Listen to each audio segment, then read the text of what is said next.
بسم الله الرحمن الرحيم. لا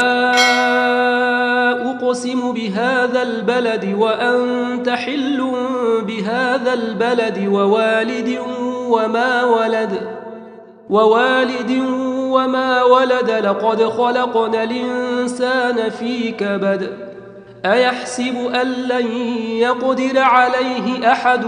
يقول أهلكت مالا لبدا أيحسب أن لم يره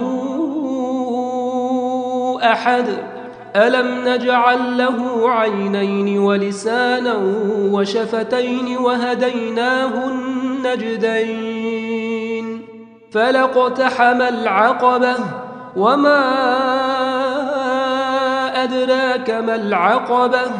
فك رقبة أو إطعام في يوم ذي مسغبة يتيما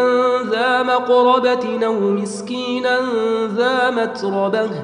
ثم كان من الذين آمنوا وتواصوا بالصبر وتواصوا بالمرحمة